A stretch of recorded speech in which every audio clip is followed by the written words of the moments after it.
Today and tomorrow I just a bit restructured the planning because we went radically, theoretically to structure, and then it's time to we reach the top of the mountain, and you have here a huge mountain. You can understand what it means. In particular, Deepak, the top of the mountain here is the really top of the world. But anyway, and then it's time to go back to the valley or to the country when there is not sort of normative order in order to say that theoretical stuff are more important as political societal one, but it is sort of let consider usual topic, not only in our life or not only in our political debates, from the point of view and thanks the theoretical acquisition we had in the hard work the previous 8 days. Okay? So, and let measure also the difference of understanding, because the goal was the understanding of the complex world, the differential of understanding a complex world with or without the tools that we sketched before. And in particular, this tool that we reached yesterday, the meta-ontological connects and the meta-ontological attractor. Let me just 10 minutes resume that, and then we go back to policy making, management, and so on and so on. And tomorrow, as scheduled in the first original program, we will approach themes of, or the topics about education, intertransdisciplinarity, and how to structure education, intertransdisciplinarity, according to our theoretical stuff, in order to respond to the challenge, societal challenge. Okay, this is sort of inner coherence of the last two things. So, we'll take up what has been said about the aboutness, so we have a sort of meta-aboutness of a complex phenomenon and the ability to establish a general grammar sufficiently plastic to model and grasp structural and dynamic relation in any complex system, starting from the transition from ontology to meta-ontology and historical structural ontological relativity, and through the suspension of metaphysical necessity. Aufhebung der Metaphysik als Naturanlage, what I say. This will give us the opportunity to consider the practical fallout of an understanding of complex phenomena, and if you can notice, I don't talk so easily of complex world. When, for example, the book we will consider in few minutes talk about complex world, and I'm not so easily holistic, and I talk about, in the best case, about the horizon of complex phenomena, or horizon of phenomenality in which complexity manifests itself, of complex phenomena and the complexity that manifests itself in the phenomenal world. What is just a bit different, if you will, okay? There is no such holistic drift in order to generalize everything with one label. Because now we experience that beyond the labels, there are some distinction to do. Starting with 2 studies on policy making that you have on the Google Drive. In a complex context, we will apply our reflection to a practical political reflection on complexity. So, aboutness and considering something as something. What is that in relation to what we said yesterday. And what is the deep, or the depth of such consideration. And then it is also worthy to re-encounter what we let, what we put just a bit aside by developing our contemporary ontological things. It was in the background without being explicit. We cannot put always together. That is phenomenology, okay? Because in a more rich way, what we talk about, what we say about aboutness, okay, is precisely since 1913 being formulated, has been formulated from Husserl with a specific denomination that is very, very refined and very, very clever from the point of view of our purposes and in general of a non-metaphysical approach to reality.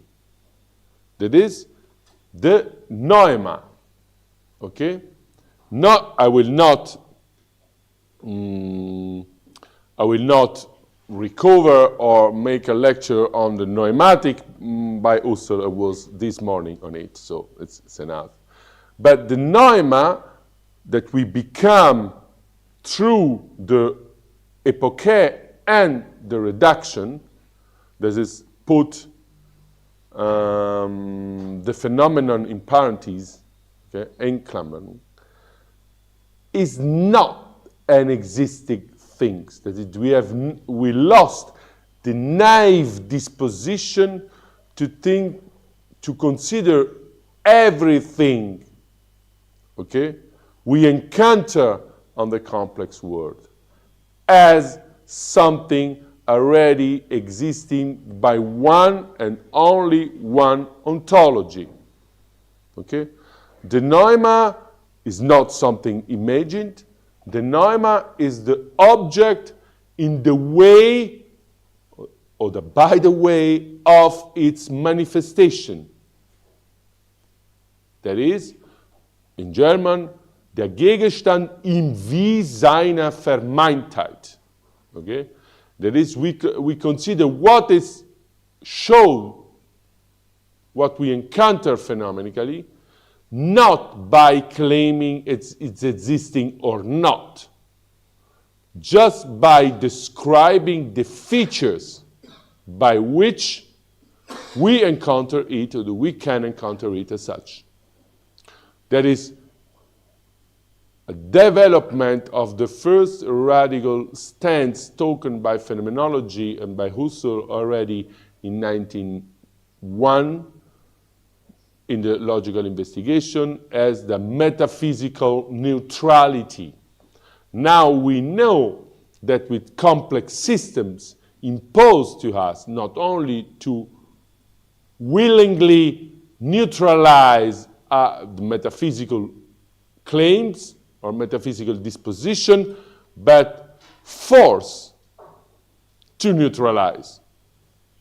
Because being complex phenomena, trans-ontological, then manifesting themselves structurally in what we can call more formally meta-ontological connex or meta-ontological attractor, they cannot be finished in a metaphysical assumption. Okay? So the pneumatic stance of the complex phenomenon, there is not the non-existence, okay?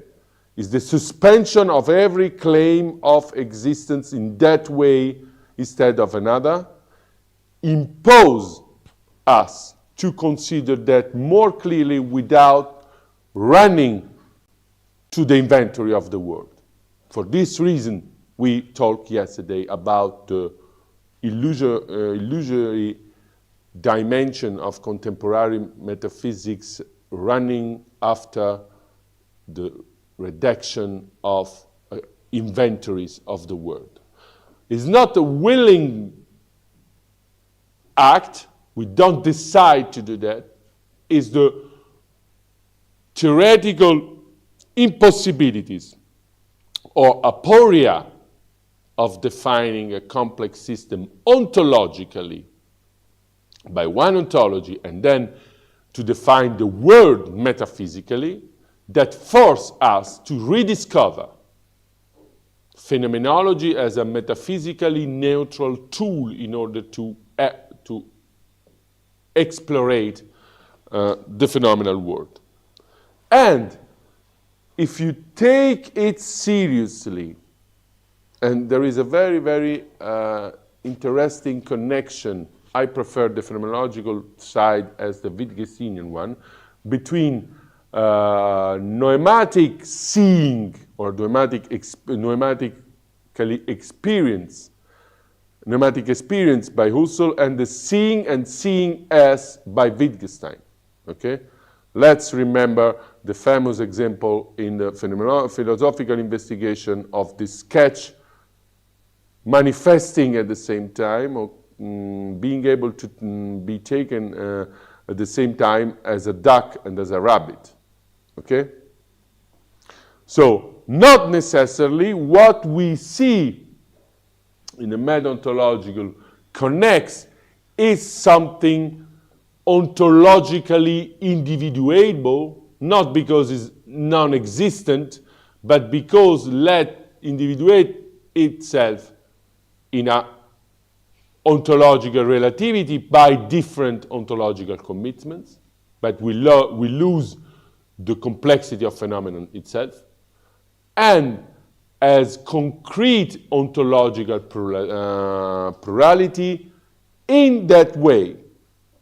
So we look complex phenomena in the transparency of that theoretical structure that we get with our work yesterday and before yesterday. So, noematic feature of complex phenomena manifest themselves beyond a fixed ontology, then beyond a possibility of a metaphysical vision of the world, and in a particular frame of individuation that is not unstructured, and there is not a sort of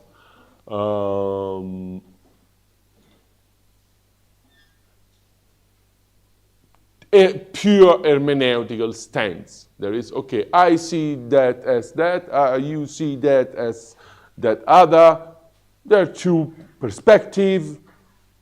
Why not? There is sort of a relativism in it. No, there is not the case, because we become structural things that saying a complex phenomena as something and see complex phenomena as something other must be brought together in that way as the meta-ontological connects. Okay? And then let's run like the fine ball rolling down on the valley, on the landscape, two practical examples. And it's very clear what we can mean, and then we will apply to complexity as such. Why is it crucial to know how to see something or how to experience something as something in particular? Many examples from society, management, policy making, etc. help us to say. To see a woman as a woman instead as a body, a tool, a home worker, make a certain difference. Okay? If I consider a woman as an whole being, complex being as I am, okay?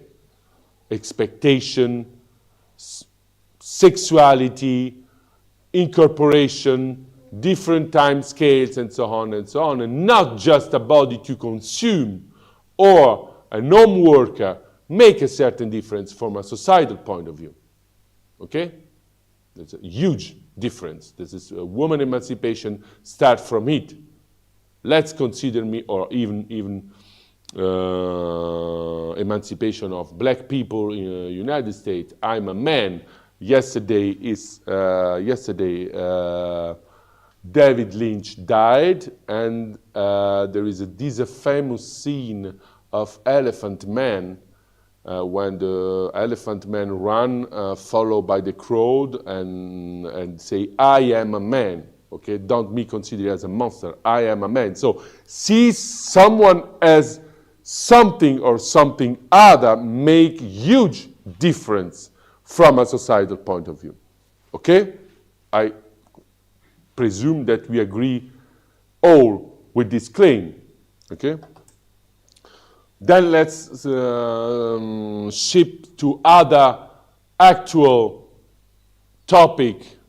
See a migrant as a fellow human, instead as a mere workforce, a disturb or a thief, sort type, thief, okay?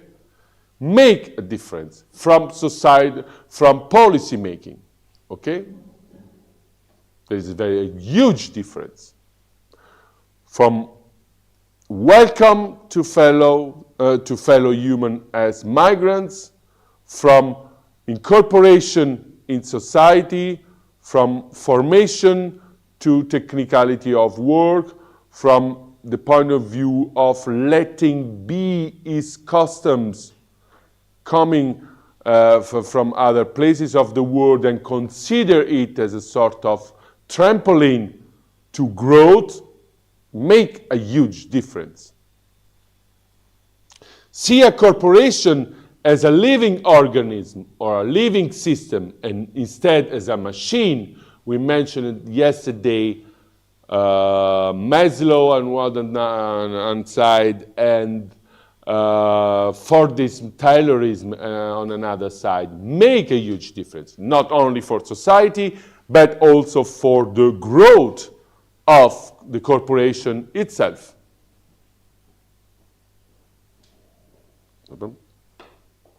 See an ecosystem as a complex phenomenon, instead as a sum of many confused scientific issues, and that meets our need to define some strange things in the previous day. Make a certain difference from the point of view of policy making, okay? And even for the orientation of policy making. You notice that BlackRock exit yesterday is just a mask falling down from the circle of societies and corporation promoting, okay, climate change and promoting ecological policies and so on, okay? It's just a mask falling down. But anyway, from the point of view of policies, considering the $1 trillion that they move, is not something liminal. It's something central that we occupy our societies, Western societies, for many decades to come, okay? So just a little funny joke, seeing a sketch as a rabbit and seeing a sketch, the same sketch as a duck applied by our previous theoretical work to societal problems related to complex systems make a huge difference, okay? So develop a new grammar to think complex phenomena and be able to fix complex phenomena, not here or there in a sort of medical space, but in the appropriate theoretical space we construct before, make also a huge difference from societal point of view, and what we will explore, as to say, today. Let us consider the chapter 5 of Unsimple Truths. Sandra Mitchell, you have on the drive, okay? Perhaps the most important way in which a B understanding of complexity may revise our thinking about the world is in making decision and forcing policies. So we proceed by the theoretical view, how the science dealing with complex phenomena epistemologically force us to revise the main corpus of our metaphysical knowledge. The others say to understand or to revise our way of thinking let's do with complex thinking or the complex things in making decisions and forging policies. At a certain point, you will acknowledge that by thinking simply and linearly, for this reason, the book has the title Unsimple Truths, you arrive at the point that you understand nothing of the thing itself. In both individual choice and social policy contexts, we consider the consequences of our proposed action along with the values achieved to those consequences in order to determine which actions we expect best promote our values. Having a simple and effective, there is, when you make copy-paste, something gets lost, but I will correct the slides and substitute the slides tonight. For deciding on the best action will be a great boon for humanity. Unfortunately, the uncertainties in a world of context-sensitive, cybernetics, exchange of information, one of the most important features of complex systems, dynamically responsive butterfly effect, and so on and so on. Complexity presents substantial challenge to aspects of the standards method that scholars have developed for modeling and informing decision making. What we said in one of the previous lectures, the chief of a state usually is a politician, is not scientifically competent, but there is people that must inform him or her on policy making. Okay? If those people are not on their side informed about the radical change of a worldview, they will inform just simply or simplistically. Okay? What is think? For example, for migration policies, build a wall or let the people drive in the sea. That's because the society is considered as a closed cluster and not as an open space, a sort of osmotic space, you know? New ways is not just a problem. Let's be not so populist. It's not just a problem of right and left, okay? It's a problem of see at the horizon of events coming in the middle long term and just take the strategical infrastructural decision on the short term, okay? New ways of thinking about decision and effective policy configuration may be required if we are to choose wisely. Informed. I'm informed in a certain way because information must be constructed. It's not a sort of perversion of information. Information per se is not knowledge. And as Thomas Stern Eliot said, knowledge per se is not wisdom. Let the second ship for another encounter. You chose wisely. So beyond, and that can you show also performatively the importance of such abstract theoretical things we made yesterday and the previous days. In order to choose wisely and strategically, such empty thing as philosophy is not so unuseful. In many decision contexts, certainty about factual outcomes is not even a distant dream. Factual outcomes is not even a distant dream. It is the case especially with respect to choices that involve future states influenced by complex processes in nature and society. So if nobody knows what is an attractor, for example, and don't know to read a report with an attractor, with a simulation model, and so on, and judge this report for its epistemical status, and not just by the discriminant between certainty and probability, this man or this woman can never advise good strategy policies, okay? Because it's a change a machine for a complex phenomenon that involve future states influenced by complex processes in nature and in society, and with the climate change, soil erosion, needs of growth with a limited source of resources, let us mix nature and society. There is not two different domains. Decision under condition of risk acknowledge the absence of certainty and rely instead on probabilities achieved to outcomes.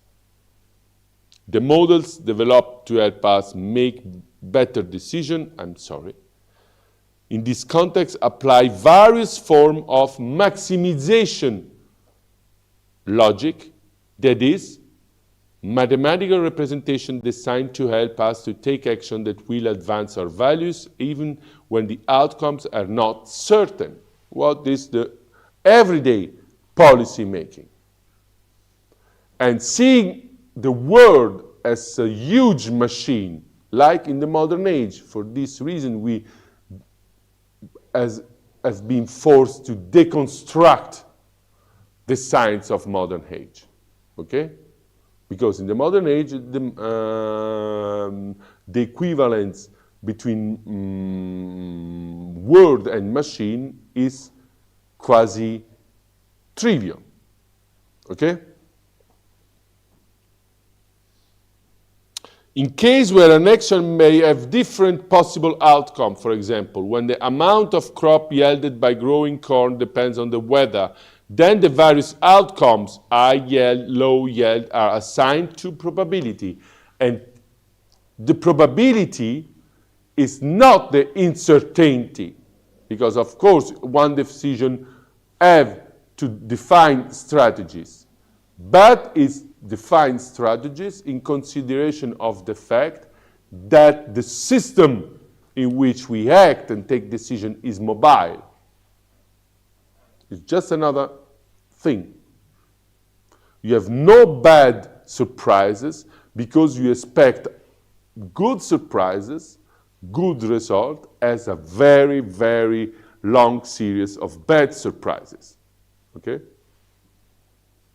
So probability, as we approach firstly in science by introducing first bifurcation, deterministic cause. Second, probabilistic thermodynamics is not so strange for the decision we take, okay? So we have two forms of chaotic states of a system, a deterministic one, a possible deterministic one, and a possible stochastic one, is depending from the system, that are not something external that we can put aside in order to take decision, is the core itself of our decision making.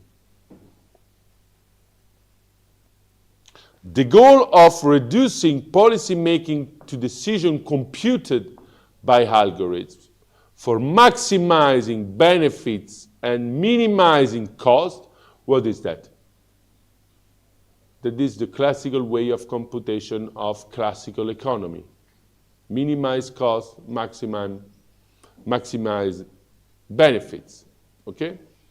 Faces a substantial barrier if we understand the complexity of the world in the ways that I have advocated in this book, that is Sandra Mitchell, or in the ways we advocated newly from a more theoretical point of view in this lecture series, okay? So it's easy, if you will, to maximize benefits and minimizing costs by algorithms.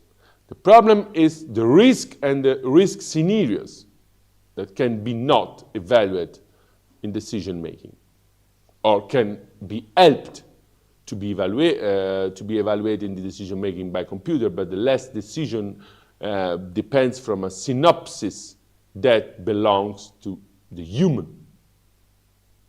Scientists acknowledge that the global weather system and the biosphere are both paradigms or clear instantiation. There is not a paradigm of complex system, but as maximal complex system instantiates at best what a complex system is, in all the sense of complexity discussed in early section or lectures.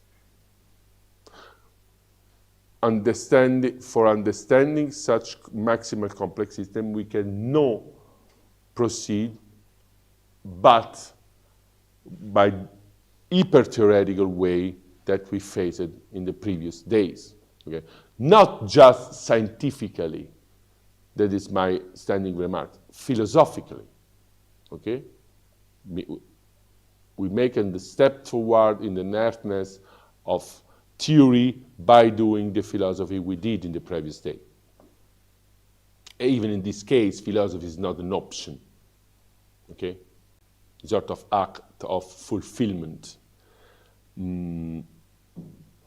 For such system, assigning probabilities to, say, warming of average global temperature by 10 degrees in 100 years, what means a human catastrophe, okay? If greenhouse gases are not reduced, or to what decision that takes many government today not to reduce greenhouse production, or to the effects on wild species extinction rates with the introduction of a genetically modified crops, is virtually impossible. Climate change presents a very real risk. It seems worth a very large premium to ensure ourselves against the most catastrophic scenarios. Okay? Denying the risk seems utterly stupid. We come back and we can now relate what is an epistemic theoretical nihilism about complex systems. This is an uninformed and theoretically not fulfilled view what complexity is from epistemical and theoretical point of view, with the stupidity of this deny. You know, even yesterday we experienced something like that. From the societal point of view, where there is the stupidity of the deny, from the theoretical point of view, is the nihilism about complex systems. Not just because the study on complexities since the last 50 years increased exponentially, and almost all scientists today speaks about complexity. Not because 3 Nobel Prizes or 1 Nobel Prize was given to 3 scientists, as said in the first lecture, are not complex systems. That's just an authority principle. Okay? Because we acknowledge that is the texture of the world in when we live. So deny it epistemically and then theoretically corresponds to the stupidity of deny from a societal system. Let's consider one example that I had today by walking just a bit in order to oxygenate my brain. Okay, let's take mechanical things, not living beings, mechanical things.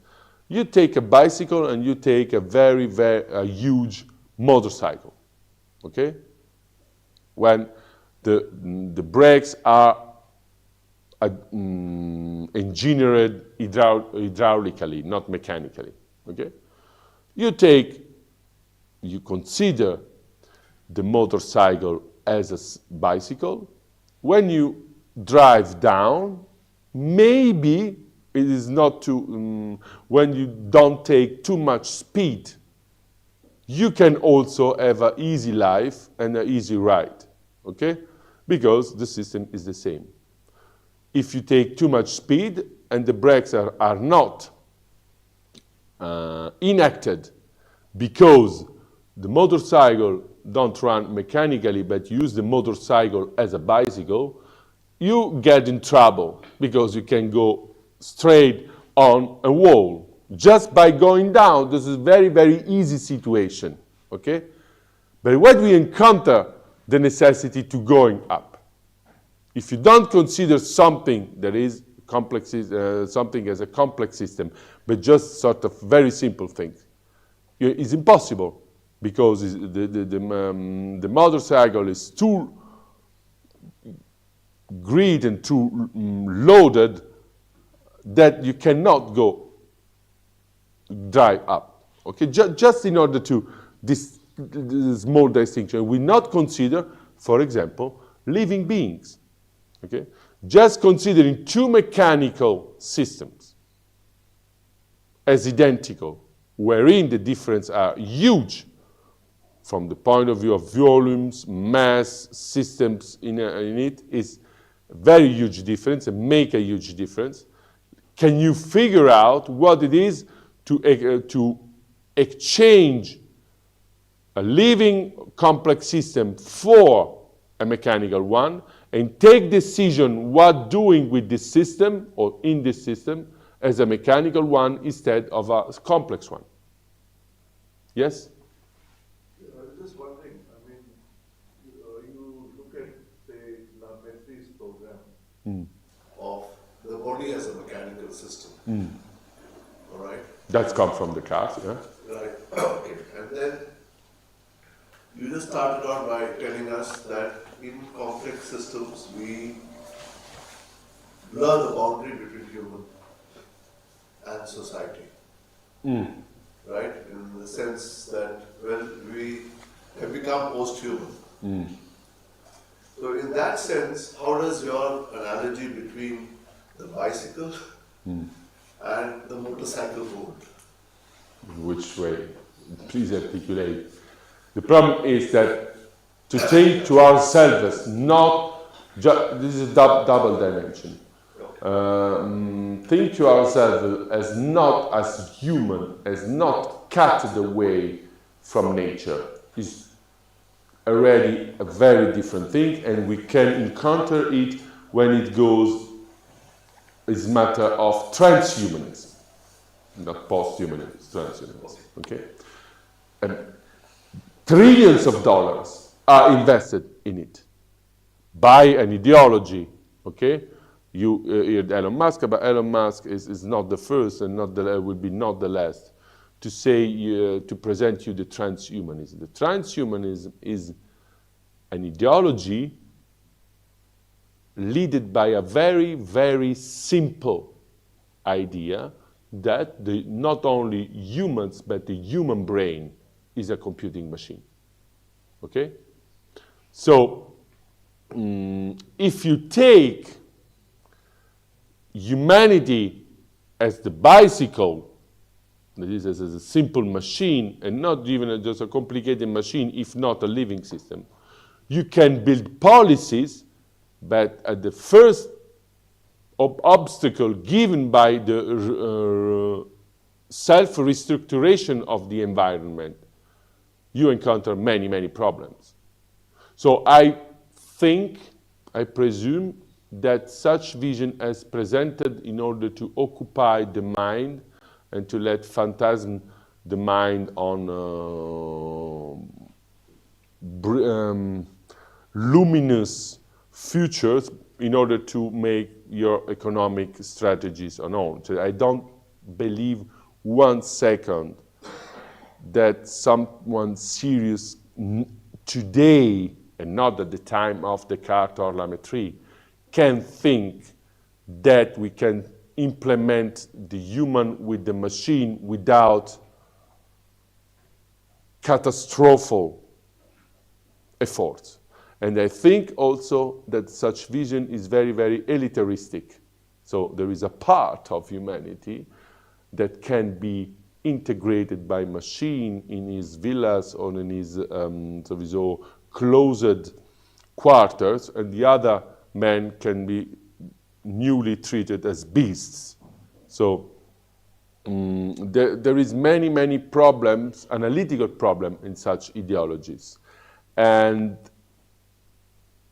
taking something as something is philosophically central also for policy making, because these narratives can be easily refuted from political point of view, from emancipatory point of view.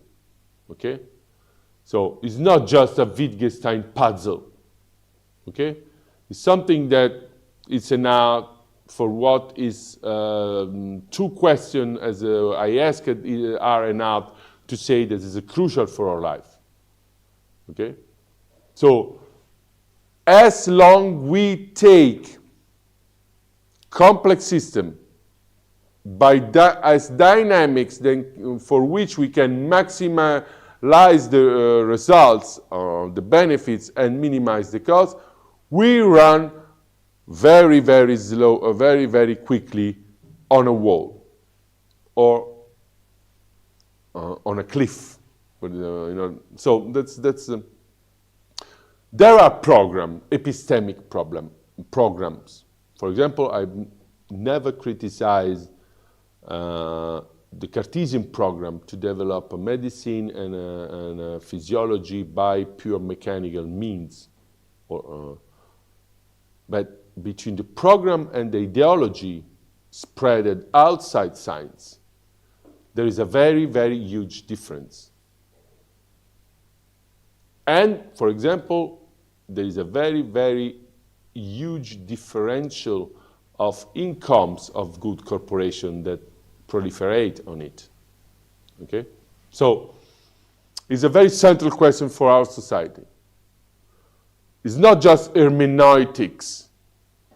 It's hermeneutics, does it entail a sort of capacity to interpret something as something without a certain structure, not free, but there is something that today has become more fundamental as at the time of La Mettrie or Descartes, in my view. Because in that time, the human development, before Industrial Revolution, what they say, human development and science could go on their way, generate enlightenment, without colliding with the huge question of our nature and our living in nature. Now is more and more urgent. Okay, I answered this. So, nihilism about complex system from an epistemological point of view, obliteration of the problem of complexity from a speculative point of view correspond directly to the stupidity of denying the complexity of the context, that is of the system, in which we may take policy decision. There is two different scalas of the same problem. The predict and act model, when a such model can be useful, when we have to do with a strong determinism. For this reason, we experience or we analyzed on which metaphysical presupposition the holistic determinism has been grounded in the modern age. The predict and act model suggests that the strategy for improving the knowledge base for all decision is to reduce the uncertainty to reach noise, till the point that we discovered that the noise is not a noise, it's a chaotic state wherein we inhabitate and we can no longer take decision because we not anticipated it. Uncertainty to reach If not certainty, then at least objective or consensual probability assignments. However, in case of complex system, it may very well be that waiting until there is agreement or confidence in the quantitative probability assigned to possible outcomes is unreasonable. Okay? For example, we may be waiting until it's too late to act to avoid seriously undesirable consequences. Why? Because the behavior of the system, once reach the threshold between the ordered phase and the chaotic phase, do no longer respond to our action uses to be placed in an ordered context and not in an unordered or chaotic one.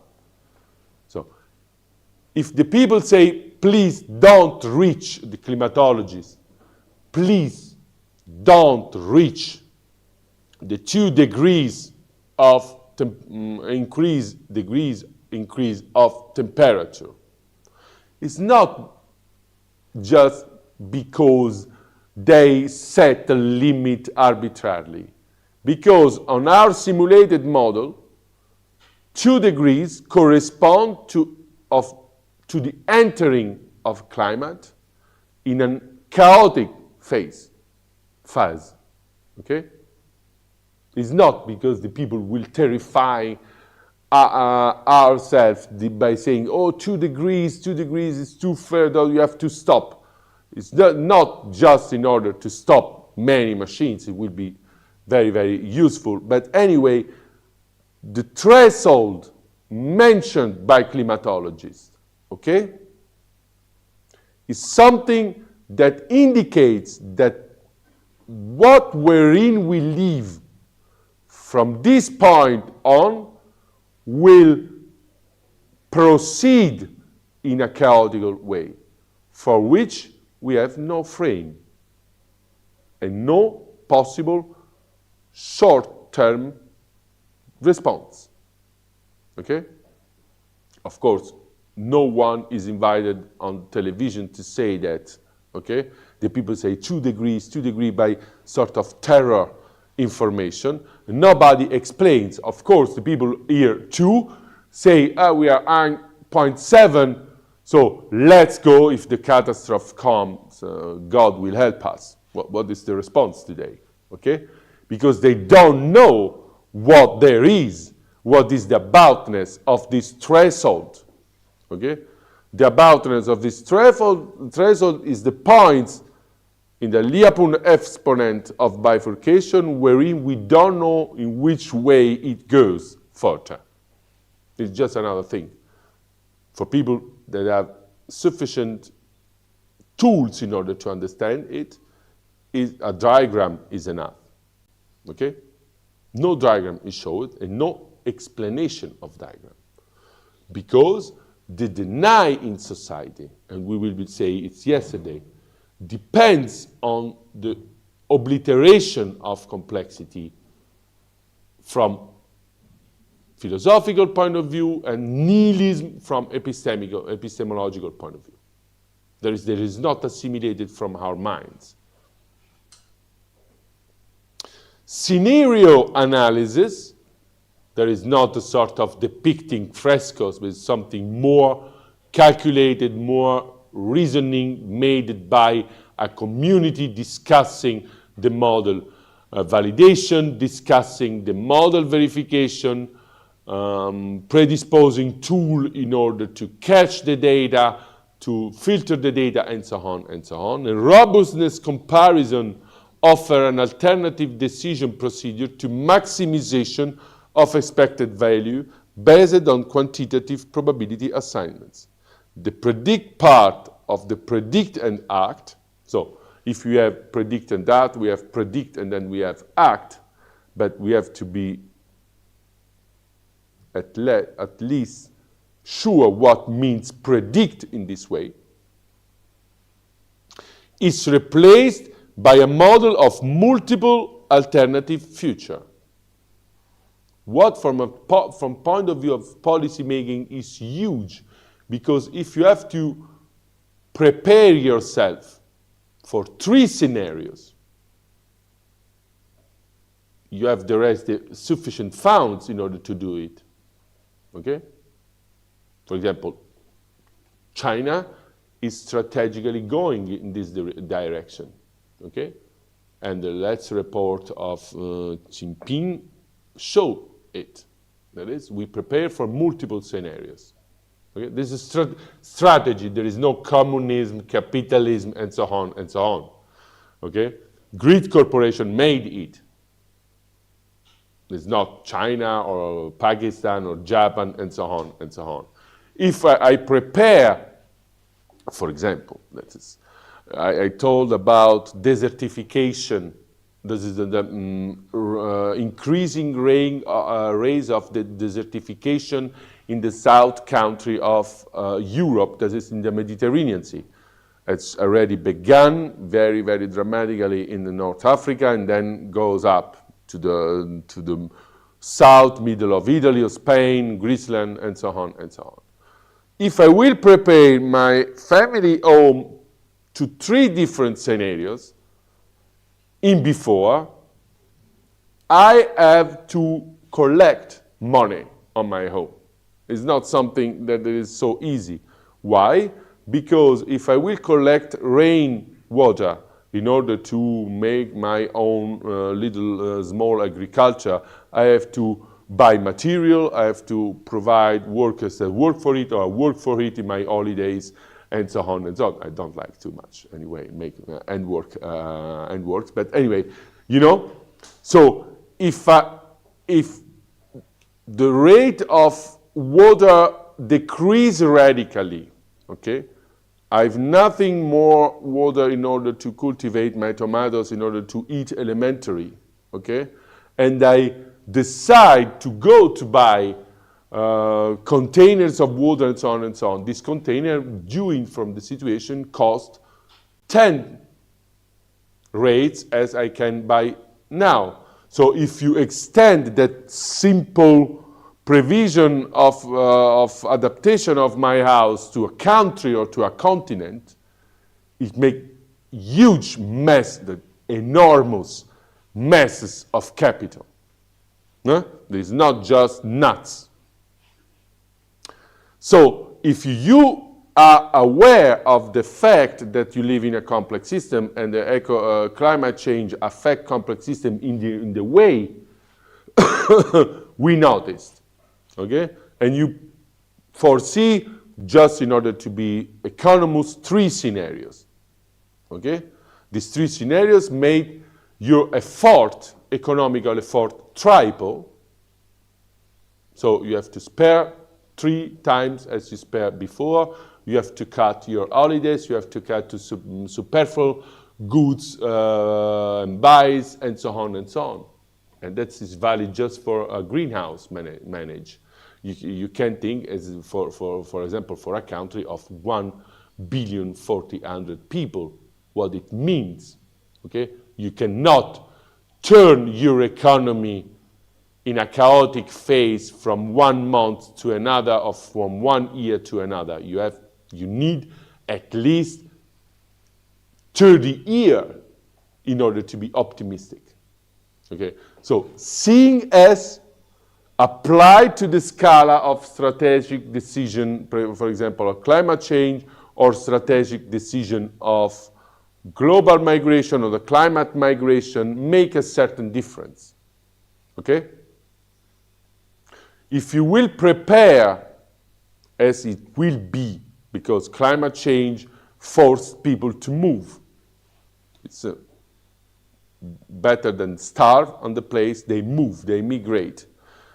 If you will prepare your country, your continent, for example, I don't give names, but you can associate easily, to integrate a huge mass of climate migrants, you cannot move when they are at the door of your borders. Okay? You have to provide 3 different policies, education policies, technological policies, at that place of the start of migration in your place in order to foresee it and to manage it. Instead, what will be? It will be carnage. The solution is one and only one. If you don't foresee such policies, once the huge mass of climate migrants come to you, as happened with the Homo sapiens coming from the south of Africa and Mesopotamia to Europe, when they come to the door of Neanderthal, one substitutes the other. By which? By carnage. There is no other solution, okay? That's reality. So, in order to say there's huge difference, just seeing there is not just a duck and a rabbit, there is not a motorcycle and a bicycle or a skateboard, okay? Applied to different scalas entails a huge increase of know-how from the point of view of decision makers, and a huge increase of richness to invest in predisposing these societies to the three scenarios. Adaptive management offers an alternative policy architecture to the act part of the predict art. So scenario analysis and adaptive management are what we substitute predict and act in a complex context. You may be able to cope with uncertain systems. Adaptive management, already employed in conservation efforts, takes into account the dynamics of the complex system we engage with and are part of. Engage with and are part of. As well as the changes in our knowledge of those systems. As well as the changes in our knowledge of those systems. An all or nothing policy. All or nothing. What is very easy, okay? We put all the eye in a box. Even the grandmother say to us that is not too wise, it's very stupid, put all the eye in one box, okay? It's not so strategically, because if the box falls, or if something falls on the box, you are no longer to eat. Okay? That is all nothing binary policy. And once for all times decision, a no surprises clause to prevent modification of prior decision will fail to guide us in choosing rational action that promote our values in a complex world. And then they are very interesting papers. In particular, Wheeler, 2002, I read, it can help you to implement it. How should we think about an uncertain future? What us at most make afraid? Okay? The uncertainty of future. We relegate today in a world of product, in a world of ready to buy, ready to dress, ready to eat, and so on and so on. We think as if the uncertainty has been put far on the horizon of our life, what is not the case. What we think about an uncertain common future, not just existential future. Considering only a single outcome projection, best case or worst case, as a foundation for decision making is not necessarily the best way to proceed, and for sure is not the most wise way to proceed. Pretending that all possible outcomes are equally like flies in the face of what we do know about the future trajectory of complex systems. There are, God will, alternatives. Scenario analysis that consider multiple possible outcomes, even though the likelihood of one or the other is unknown, provide a way to hedge one's bets, and we have to do with bets, with probability games, against an uncertain future. Various alternative strategies which recognize that needs many more efforts as the binary all or nothing strategies, which recognize the need to deal with the complexity and dynamic nature of the world, are emerging. For example, let's just take another rude example. If I have to prepare me for the 100 meters run at the Olympics and I have to prepare me to the triathlon, my training is fully different, okay? I don't say that the second demands so many efforts as the first. That was an aspect that we put aside. With a very different training and very different way to think at your training. And even the way to think of the reaction capacity of your muscles, breath systems, and so on and so on. Various alternative strategies which recognize the need to deal with the complexity and dynamic nature of the world are emerging. One example is the methodology called robust adaptive planning. And adaptive has to do with what we mentioned before, complex adaptive systems, okay? Society as a system can behave complex or the robust adaptive in the face of an emergence just when it planned this robust adaptiveness. It's not come from society itself. Or if it comes, you have to ask on which time scale it comes, or it can come, and with which human costs.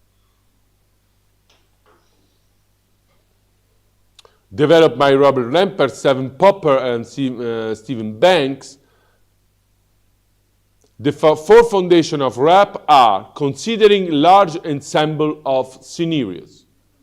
Now, these words are not words that we take from adaptive management and we apply to society. We filter what we know from history of science, history of societies, and firstly, philosophy, and readapt or reassociate to complex societies. Okay? There's not just a binary things. We hear that from a manager whatsoever, or management strategy whatsoever, policy strategy whatsoever, and then we apply to the reality. This is filtered by a third higher theoretical point of what we see in the previous lectures. Okay? That is more grounded. That we are aware of the fact that considering large ensembles of scenarios is not an option. Okay? That using robustness criteria to compare strategies is not an option. Is the core itself of adaptiveness, because the reality in we live, the reality in we act, is ruled by adaptiveness or incapacity to adapt. Employing adaptivity to achieve robustness and using the computer not as a little Tamagotchi or as an extended part of our brain. I'm not denying the importance of information revolution, or to watch TikTok, but as a tool to alternatively, what I do also, alternatively suggest breaking scenarios for candidate strategies and clever edging actions to improve those strategies.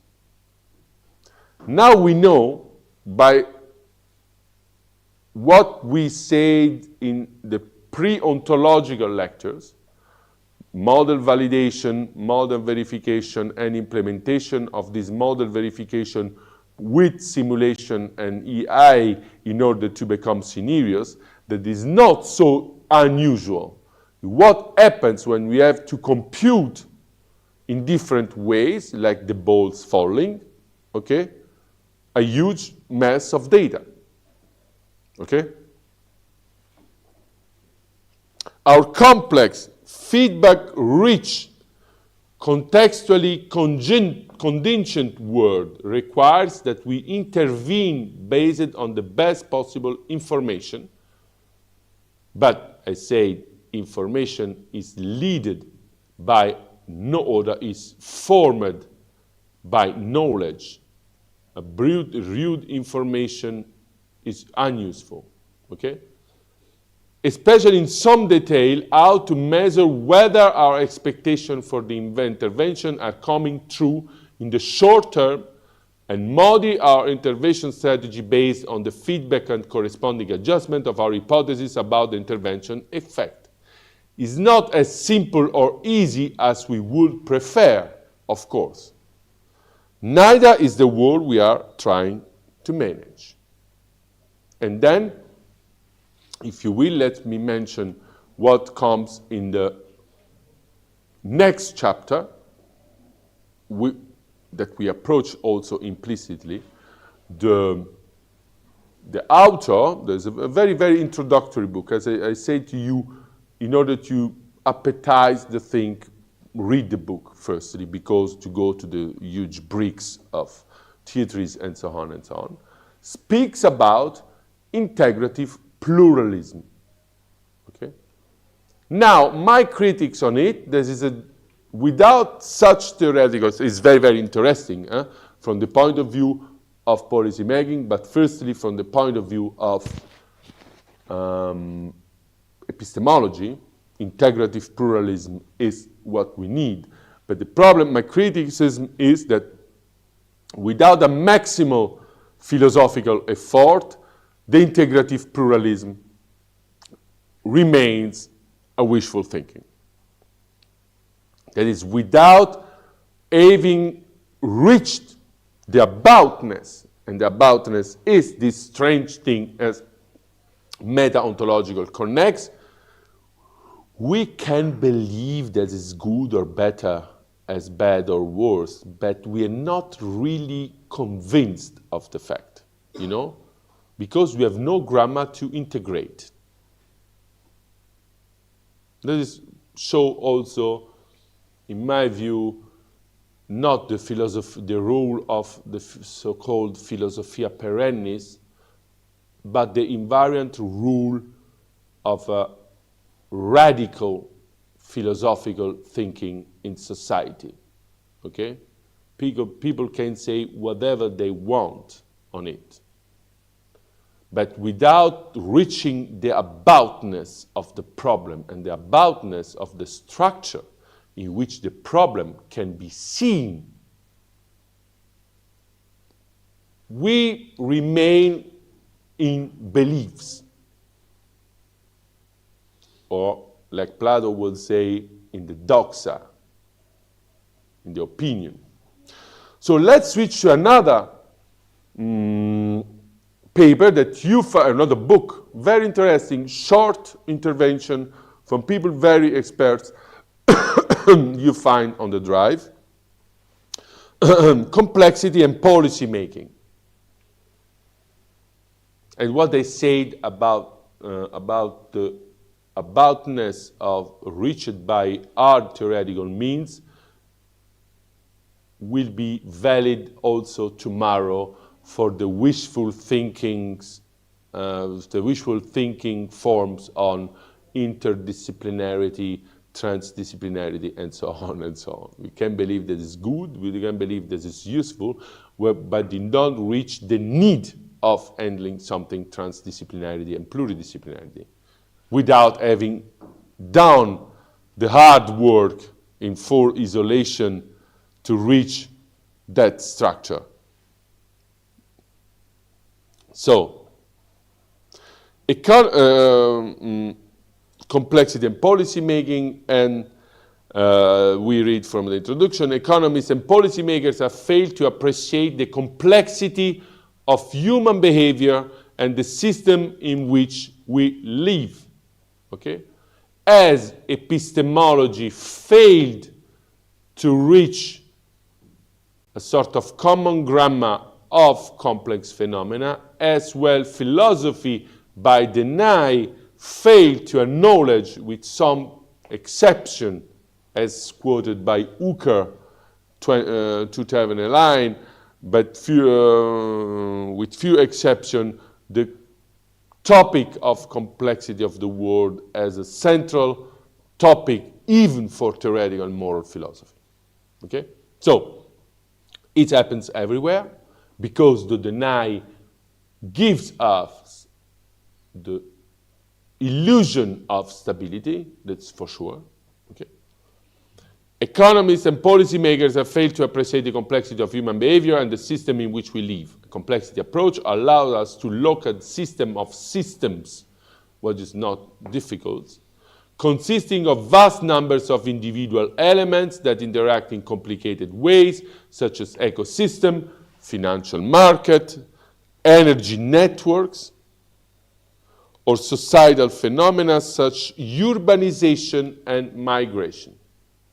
Now we have complex urbanism. This is very, very diffused practice in the cities, in urbanism, to define a more resilient form of urban structure in order to let the urban agglomeration be most adaptive, okay, as entities.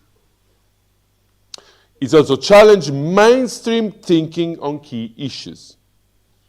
In economics, we still talk about flows, masses, equilibrium, and so on, as a gravity model of trade, for example. Now you know instantaneously that that's come not from a choice, that come from very strong metaphysical presupposition grounding the coupling or the association between science and technology at the beginning of the modern age. Okay? And you also acknowledge how all that is démodé, okay, is old-fashioned.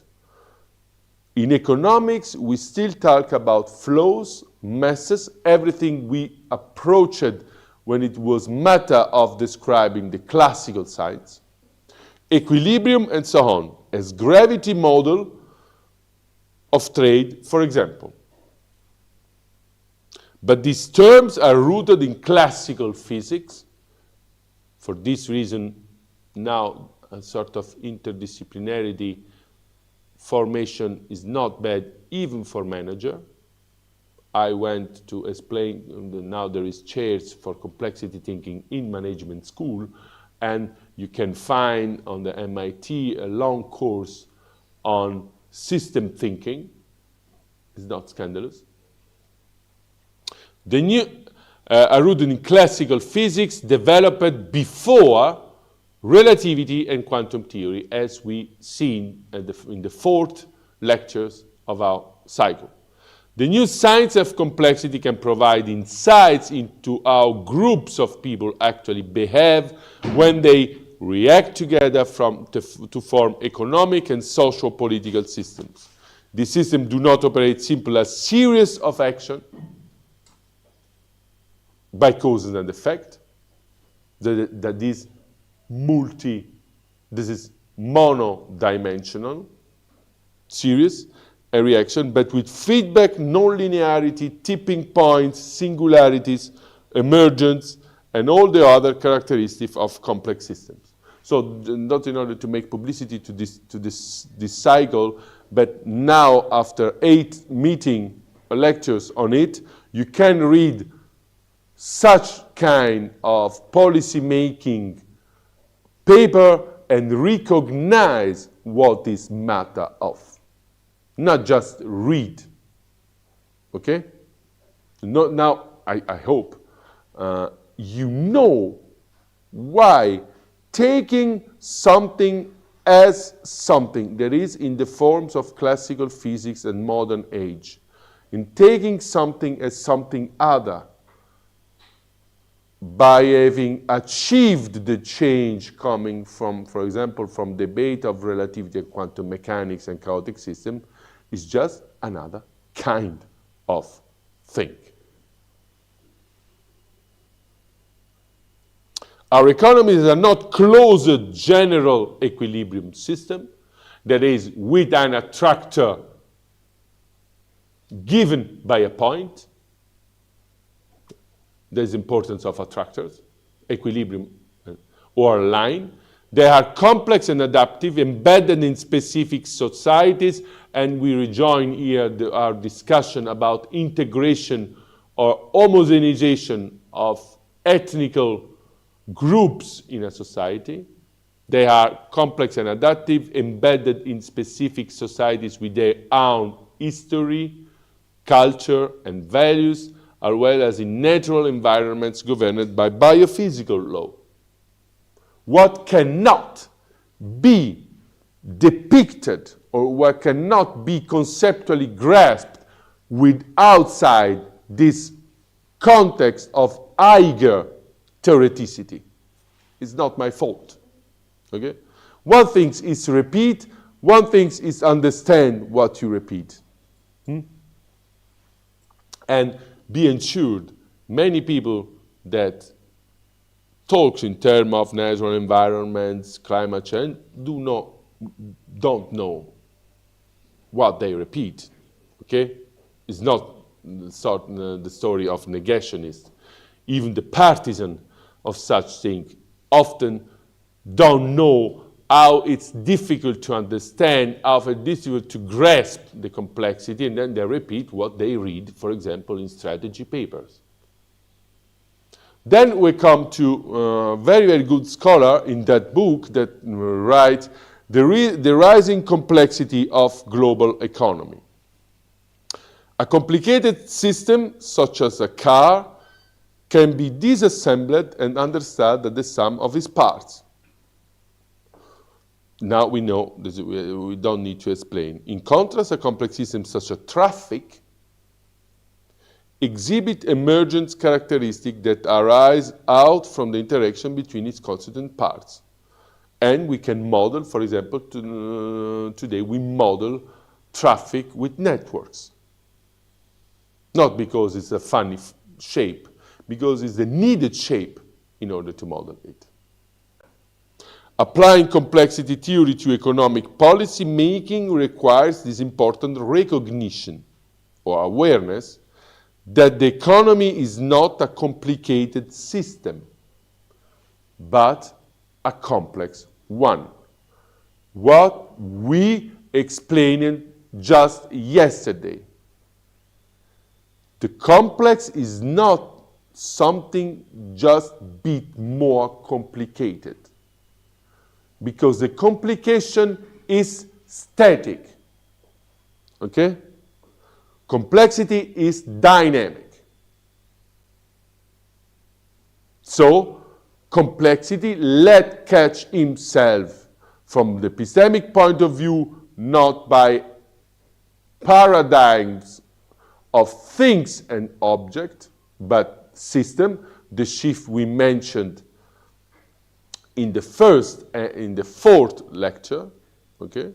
And let catch not in self, or don't let catch in self, with an ontology, or with just one ontology. Economy is not a complicated system, but a complex one. Historically, economic models and related policy making have treated the economy as a complicated system where simplified and stylized models often apply to a closed economy, that is, something does do not exchange information with the environment. What is not the case for markets, because markets and financial markets are in constant exchange with the context. The simple choose by reading the journal to buy or sell stock options are of this kind. On a closed economy, specific sector or looking only at particular channels of interaction such as interest rates, seeks to first simplify the real economy, so it's just an build, an image, then understanding, then finally generalize in order to make policy. What is very, very fine. I'm uncertain, the future is for me uncertain.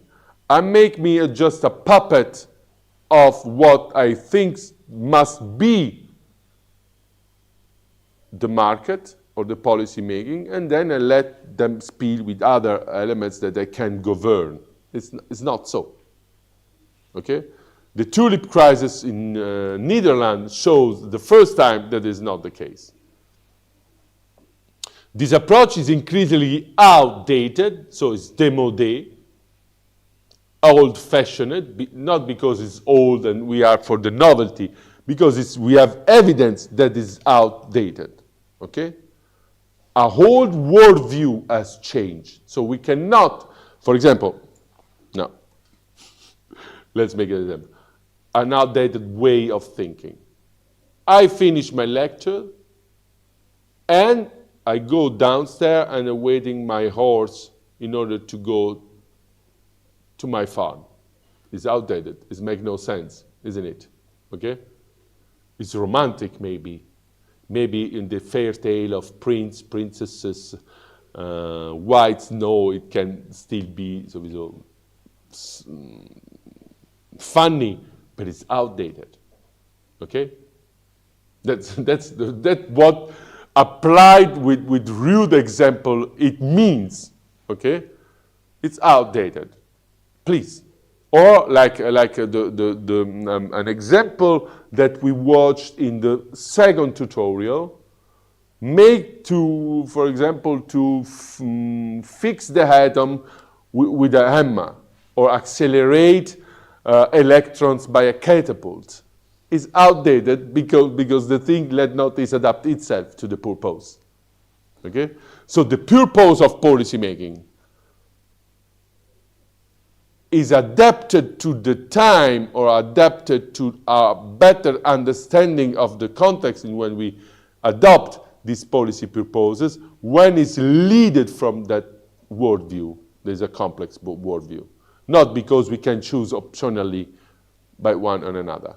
The example of the production, the very, very fine and rich production in the valley was very, very illuminant.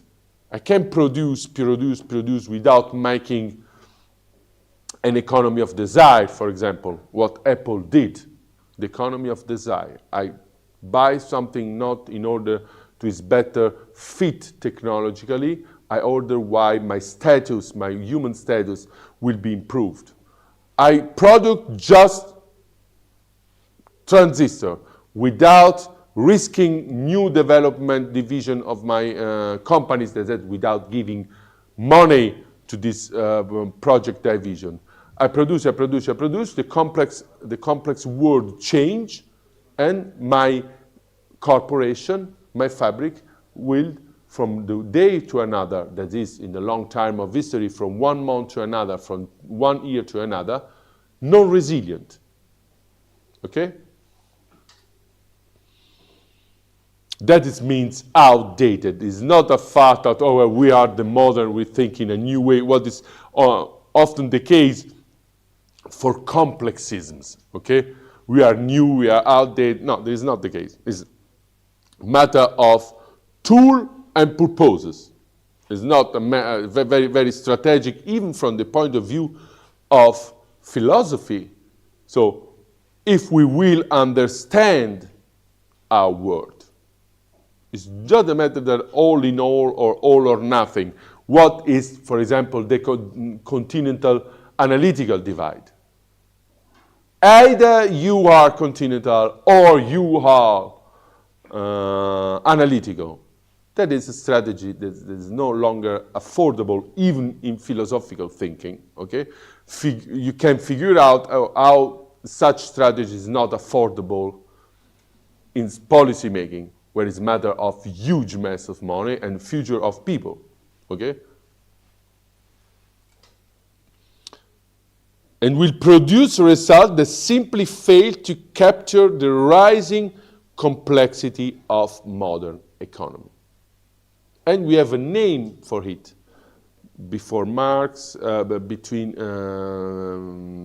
Adam Smith and the other, the name is Warras, sort of huge economist in the modern time that applied. If you read French, I made a chapter in my book on complexity, on the complexity worldview, complexity and determinism in economics, that applied the Cartesian view or La Mettrie view to economics, to think with the very, very refined equations. Economy like a machine. The complexity of the system, in this instance, the global economy, is influenced by a number of factors. These include, first, the number of nodes, not by chance. We re-encounter the graph theory. The number of interlinkages, third, the number of interlinkages, and fourth, the speed at which a stimulus or shock propagates on their nodes. So, now you know, now we know what's meta of, okay? And a radical change in economy, a radical shock in an economical system, how can be viewed from its meta-ontological point of view? Because the changing of the system, that is the graph, entails the emergence of phenomena in the graph with the sublayer system or the sublayer model, entails the change of its topological space and entails also the change of its metrics. That is, we can no longer, for example, measure the wealth by the sum of personal incomes, but by other qualitative goods that make an economy fit or not fit. Okay? So this strange aboutness is not so strange, because if you think the economy in this way, then we can notice the change. It's not just the change of the nature of the links, the increase of the nodes. It's not just that. It's sort of change on the whole about of the economy itself, or of the society itself, or of the biological system itself, and so on and so on. This calls for a new approach to policy making that incorporates, and what we talk tomorrow about, and what the human brain, instead of being an algorithm, can do on its own, incorporate lessons from what? In this case, from complexity theory, but I would say also from history, by using a system-wide approach to modeling changes in institutional design. That is the case because if we change policies, we can also change the laws according that policies are coherent, then discuss the laws, and so on, to reduce the fragility of the system and deepens international and cross-sector policy making and policy coordination. So now we reach something that we have not approached enough from the point of view of the nodes of complex systems, but the strength, the elasticity, and the resilience of a complex system in order to adapt itself. Okay? I must be able to acknowledge, for example, the elasticity of my societal system and the change in society in order to read or interpret this change in that way in order to make many different scenarios, okay? Because, for example, like a metaphor, we can say that if you take a society from a certain point of view as a graph, radical change in a society change the graphs, intensificate the nodes, or even let disappear the nodes, then let disappear the links, and then the elasticity of the societal tissue increase or decrease, and then the society is more or less able to face crisis, like a muscle, for example. So just to finish, we are perfectly in time. Other parts of this complex view very concretely, this is epistemically applied to discipline, can be found in the Handbook for Philosophy of Complex System in many different fields. I just listed the fields because that will need more than one course. You have anthropology, psychology, medicine, military science. Let's figure out that the first, in my view, bit holistic vision of the world as a graph, or the world as a macro graph, came from a paper written by an author working at the West Point Academy in the United States, the military academy, okay?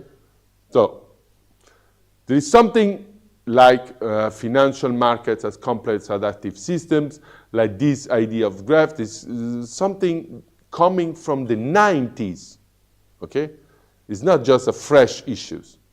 So something coming from all the path that we work on, but the concrete, more concrete consciousness issues come from the 90s. If I say that, let's imagine coming from a world where Kurt Cobain was still alive, okay? The Nirvana world. This is not people. This is already more than 30 years that we have tools in order to think that, okay? And even in military strategy. So then the last mortal question that will introduce us to the next final lecture. How do we incorporate lessons for complexity theory, letting us to act strategically better? There is one and just one answer: from education, and by rethinking our education systems. I mentioned before, in the first lectures, the idea of episteme, or the idea of mathesis universalis. Let me enhance just a thesis that is very useful for philosopher research, but also for people that will educate other people to think better. That a mathesis or an episteme, the mathesis without paideia, that is without orientation to education, is empty, and a paideia system of education without episteme or mathesis is blind. You can recognize the dictum of Immanuel Kant, the thinker of what is enlightenment, okay? But let me just say goodbye to tomorrow outside the debate with this thing. Incorporate lessons and restructure the system of education, and then act better in society, go hands in hands together. Okay? Then tomorrow we will approach these funny things that you will encounter in every, as need in every project proposal. That is transdisciplinarity, interdisciplinarity, and so on and so on. That far from being just funny words in order to make your project spicy, what is the case for most people that think still linearly and they put interdisciplinarity and complexity ad abundantiam in their paper. They are very, very important things, even in order to think future researchers. Thank you.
Artificial intelligence, because we have seen we have the metaphysics, and it provides us the lots of elements on which we got the idea of the this ontology, and for seeing the nature of being and existence of the things. So I just want to know how does this ontology yeah, resides in the AI system also, because definitely we have the computer science stream is there, so we need some language, and ontology provides us the tool like labeling and naming. So through which in the AI we must have some kind of a networking with the naming and naming and labeling of the things, right? Yeah. So my question, made by humans, right? And in the metaphysics, we have the concept of the non-realism, right? There is no reality with the things, right? But in AI, there must be some reality, right? So exist through the ontology concern also. So my question is, uh, do we have some kind of languages in the AI on behalf of the ontology, right? Yes. I'm not sure if I really understood the question. So the question is if you have, so the premise is Because in the metaphysics, we which classical the classical metaphysics, it's the concept is based on the non-physical entities, right? Yeah. But in the AI, we have the knowledge that reside in the database, and database is somewhere in the physical object, Yeah. right? So that's why if we have we got some analysis through the ontology on behalf of existence, the things. So my question is, do we have the languages like in computer science system? There must be a language for that analysis the thing or doing some work. So there must be in terms of the ontology, there must be some languages, right? As a can answer, I have gone through. I'm not sure, but there is a language OWL, right, in the context of the ontology and AI. But so but in I here don't know. we create ontologies and then we create also procedures that so that the system can create ontologies. In my view, the unique question we have to ask is if this ontology makes sense. So there are sort of generative dimension of meaning, okay? But they make sense. That is, there are, for whom are these ontology? Just for internal to the system, okay, the AA can generate ontologies as well ad libitum, but who can decide if an ontology created by EA makes sense for us. That is the only answer question that I can give. For sure, by human labeling, firstly, at the first base, the EA can not only handle with ontologies, but because it's information ontologies, but create new ontologies. But the problem is there is a real ontology.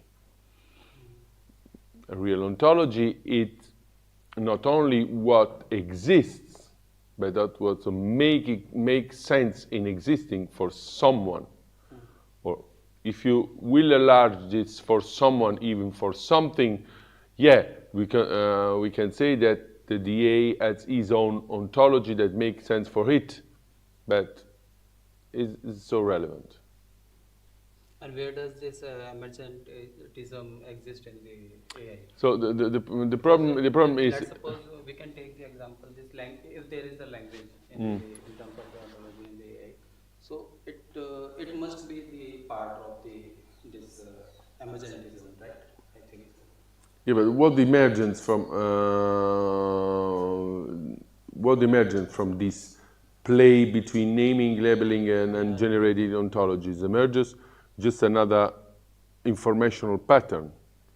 So just a sort of framework in order to identify something as something other. And the EA can do it very easily, but it makes sense. So it's useful. Maybe it can be useful because by computation and simulation by EA, we can identify new patterns that we can never figure out by ourselves. But then what the EA and their ontologies give to us must make sense. You know? What per se an EA by generating ontologies and computing can give as emergent is a consciousness, the self-consciousness of EA. That can be an emergent phenomenon, but is this right self-consciousness that we have to precise how we can define self-consciousness as our embodied self-consciousness can be also embodied in machines, and if machine can have a self-consciousness that is not embodied. You know, this is a very open field. I don't know if we are, so we still remain in the field of complexity. It can be emergent phenomena in computation, but then? And if it can be the emergent phenomena of computation, but what are the set of principles or let's suppose in the classical history we have the axioms and the postulates, right? So what are the set of that things in terms of the AI? I never taken seriously the no realistic approaches in philosophy. So they're very, very huge, difficult to answer in the sense of in which way a philosophy can be non-realistic. Not because one thinks there is a classical modern approach to realism opposed to idealism. And in that way, I can easily understand what is realism, what is not realism, but idealism. But that today a philosophy can be non-realistic or can be labeled as non-realistic. This is many realisms spend many times to identify other past philosophers in the modern age as non-realist in order to enforce their position. But today I'm a bit lost in that debate because I don't find any grasp to reality, of course, but to the purpose itself. You know, so the problem is, there is just another problem, and we come back to the way to ask questions. What is the question of realism? Once decided it, and I spent many time in order to do it, we can also take stance for a realist and no-realist philosophy, if there is one. But I don't think so.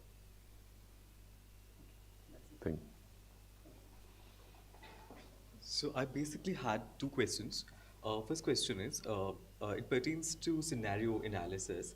I want to ask, what is the current state of scenario analysis, like where it has been applied? And the second question is, discourse analysis, which which is basically based on Ernesto Laclau and Chantal Mouffe's work. How does that differ from scenario analysis? Because ultimately, like after the Foucauldian turn in especially political science, like it's all about like analyzing a discourse, and there's so many different things within discourse analysis. There's narrative analysis, there's content analysis. So if you can talk more about scenario analysis. So I will split your questions and answer to this. Scenario analysis is a huge increase in the last decades. So today, even the things is not assumed to general cultural consciousness. Science is led by scenario analysis, mostly in complex systems. There is no scandal. There is probability, as we have seen. There is no scandal in implementing models in EA simulation that generate scenarios, because we cannot handle with this data, and the analysis with very, very careful discussion on the pertinency or accuracy of simulation are led by scenario analysis. So then there is scenario analysis on many different fields that have their own methods of discussion, validation, and so on and so on. But I think that now we can claim without superficiality that complex science and policy making, according to complex system, is led by scenario analysis. It's a widespread and there is omnipresent, ubiquitous thing. Of course, if you have to go to quantum mechanics, there is no scenario analysis because there are another kind of stuff. But complex science is one, or goes hand in hand with scenario analysis. Then, in my view, the problem, the missing culture, or the missing, what also Sandra Mitchell claimed, is the link between an established reality of science, scenario analysis, and the percolation of this reality and of this knowledge to policy making. I'm not sure that we are at the same level of assimilation. There is no, from endogenous and for exogenous reason of political science and policy making, populism on one side, shortening of times and discussion in political way. This is the state of urgence, the state of exception. We tend to underestimate not the scenario analysis, but the discussion of scenarios in policy making.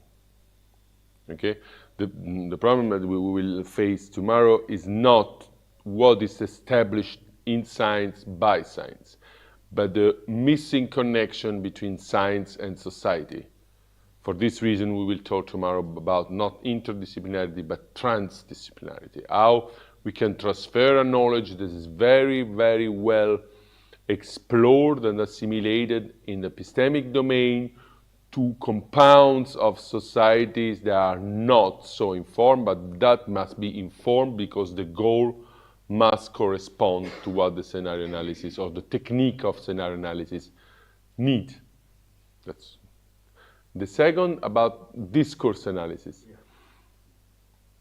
It's just another universum in the sense that I appreciate the Foucaultian critical approach to discursive order, as I mentioned even yesterday or the before yesterday. It's a very, very powerful tool to dismask even false political narrative, even normative orders that are illegitimately imposed to communities. I would not think a sort of political emancipatory discourse without Foucault at all. So, but there is no such link with scenario analysis. So how we culturally can proceed to dismask the narrative given by power, given by economic ideologies, could be at the first step. Make in Foucaultian style, but not only, even in Frankfurt school style, a discursive. This is a critical approach to discursive orders that become, or that are already become, in order to establish discursive orders, also material orders. What's Deleuze in the first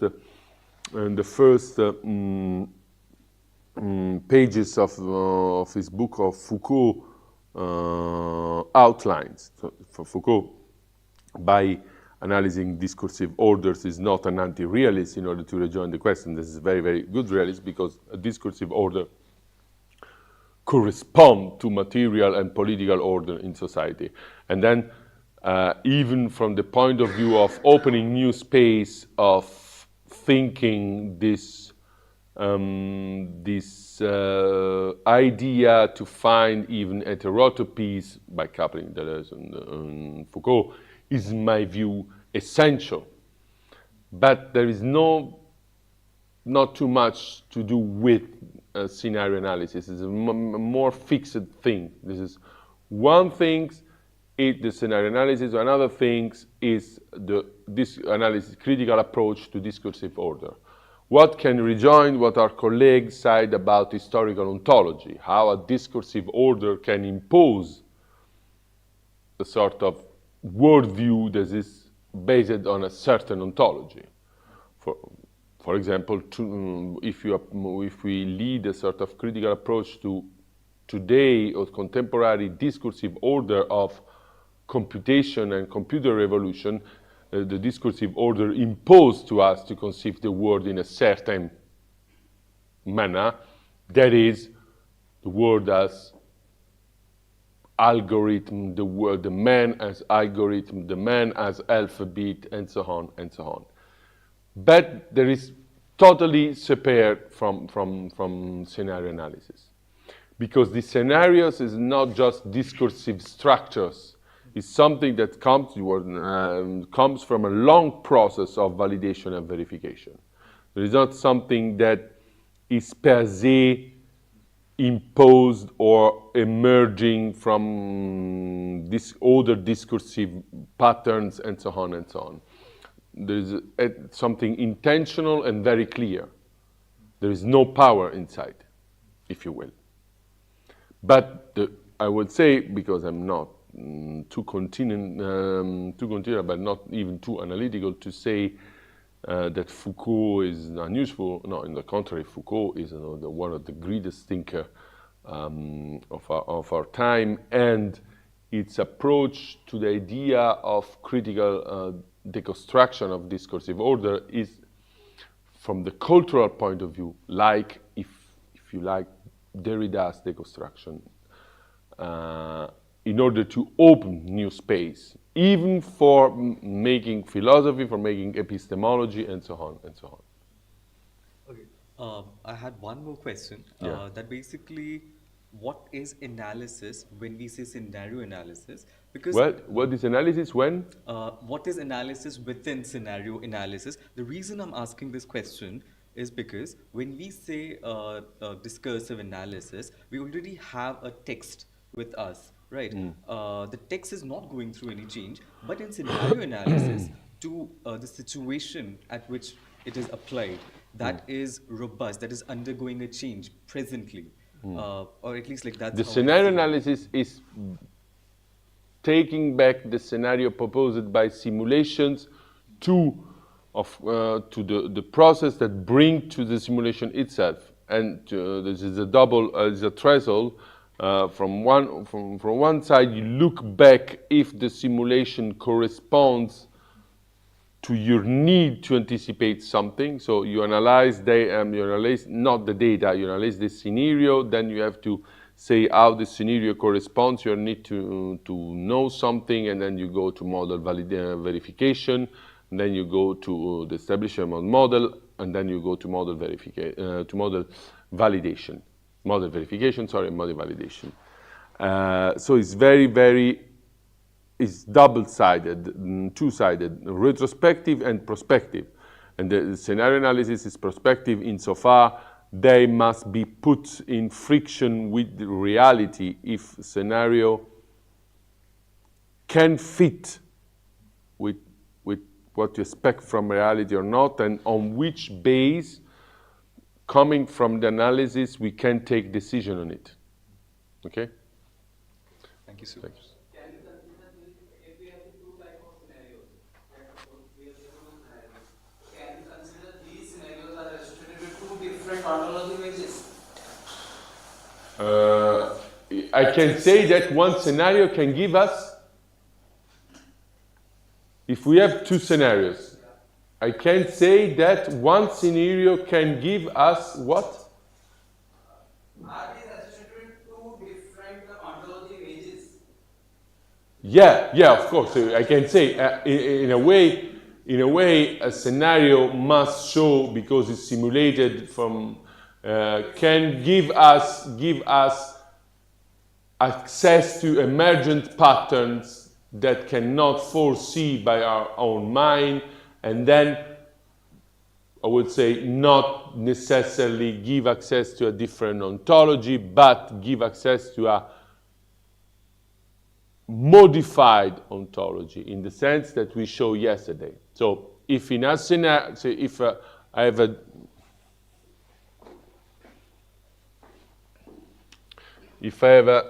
for example, a G1 with its topological space with its matrix 1, okay? And then the simulation, by simulation, I become a scenario with emergent patterns.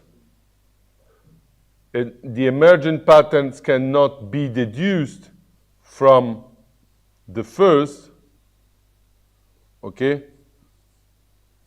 My meta-ontological connex is different, and then I can retrace what has been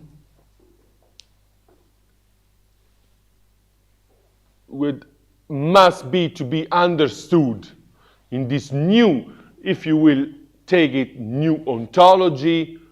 You can also take, but we are also for complex system in a sort of mix of ontology. So there is not, I would better say, after the grammar we sketch, there is another meta-ontological connex, richer, of course, than the first.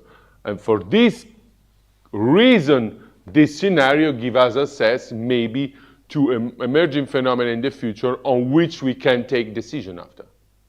But I will take not of a different ontology, because even the starting point of the simulation that gives me the scenario is a meta-ontological connex, but a meta-ontological connex from the meta-ontological connex 1 and meta-ontological connex 2. So we don't switch from one ontology to another ontology. We switch from a real modeled and epistemically verified intertwining among ontology of a complex phenomenon to a simulation that can show that starting meta-ontological connex become richer in the evolution and the behavior of the system. And then there is another meta-ontological connex. There is not just another ontology. Okay?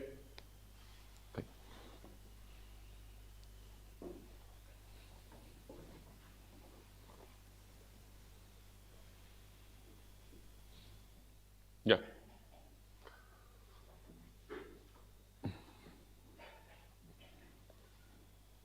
I just, I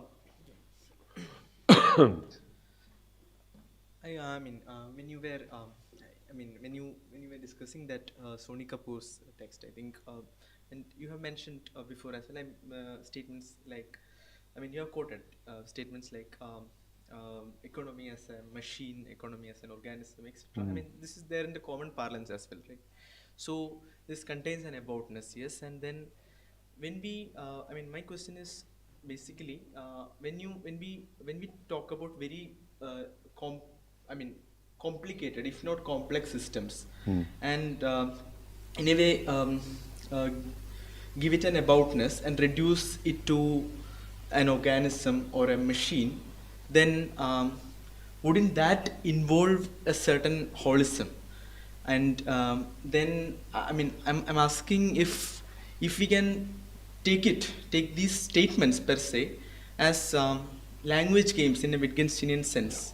This probably would open up the space a little more, in the sense that now you can in a way also break down the, I mean, whole statement, and also you can, it also gives you freedom to look more into the local regional aspects, and in what way this aboutness of this economy to the organism is isn't it, I mean, in order to avoid this holism or this reductiveness, Yeah. can we open it up Reductionism, as a yeah. language game in a against So, yes, principally, but the language game is unstructured. I would like, in order to play a language game, game of languages, Sprachspiel, to know the rule of the language. Of course, from the theory of Sprachspiel, language games of Wittgenstein entails sort of radical openness to pluralism, instead to take the language just as pictoriality as in the Tractatus. So this is one of the steps we have to consider in order to talk about pluralities of ontologies and so on and so on. But it's perfectly compatible, but I have not the concrete tool in order to apply it of the complex system. So the complex system is not just a language game. Yeah, precisely. Okay? There is sort of play many games at the same time and let this multiple play be coherent.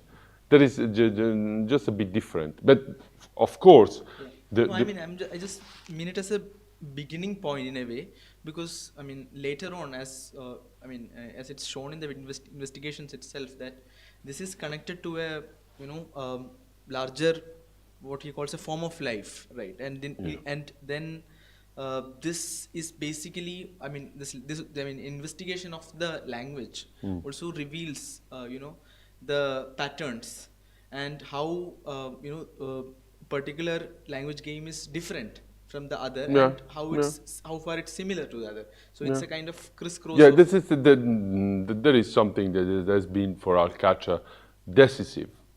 So I have studied Wittgenstein before, at the beginning, very beginning, so I cannot say how it's influenced my think. But if you can also find it negatively, because if you read the paper I uploaded on the mystery of cosmos, the monism of physical ontology is put in relation, the crisis of monism of physical ontology in the modern age, is put in relation with the crisis of pictorial language in the Tractatus. Yeah. This is a sort of this idea, this is what is genius by Wittgenstein, this idea of a great mirror of the world breaks down, and from this residue comes the idea of Sprachspiele, game languages. So of course there is this very, very deep correspondence between what Wittgenstein says or what Wittgenstein shows, in particular from going from the first Wittgenstein to the second Wittgenstein, and what we approach here. Yeah. But we had to make a step further, what they say, because now, for example, in modeling a complex system, we have many languages that play together. They cannot play just one. Yeah, that's true.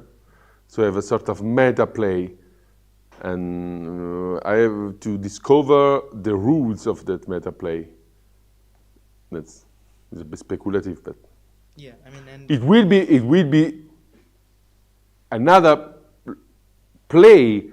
Is not a sort of view from nowhere, that is for sure, but the meta level counts for or structural approach, that is the rule of the play, of the meta play, plays a central role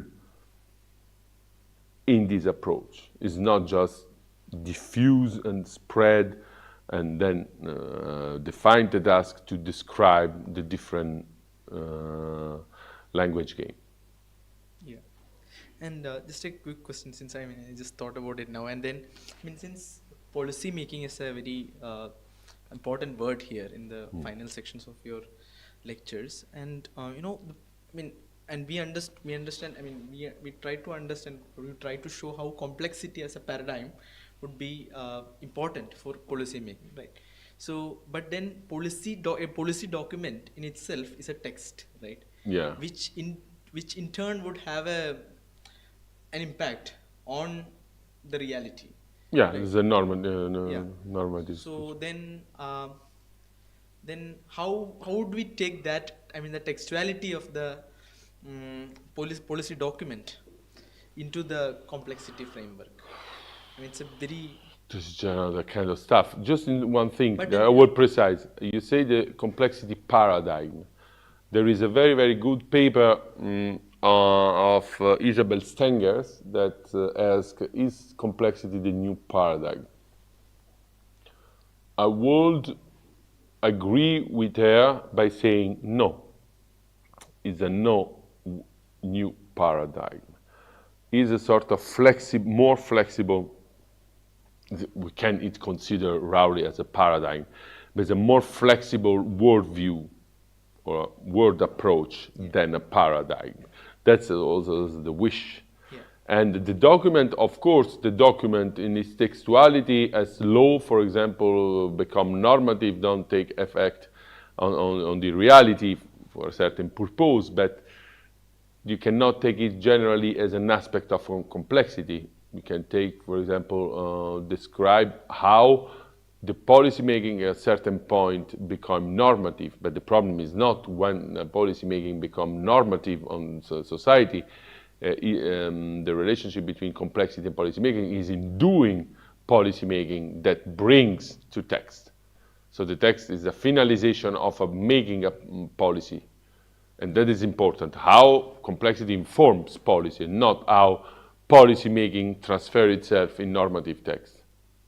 Yeah, but I mean, a policy document can always cause, let's say, widespread discontent, widespread disruptions in the system as well, no? And how can Yeah, but there is you can just consider itself not from discursive point of view, but from the point of view that the policy making has an effect, and then has many effects. Buying stock options, or sell stock options, or sell credit to foreign creditors is the same effect in the complex reality of society as making laws. So there is no more important than other effects of policy-making decision,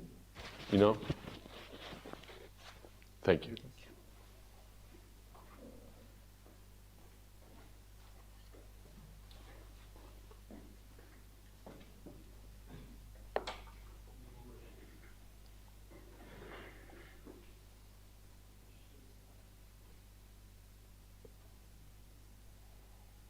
Okay.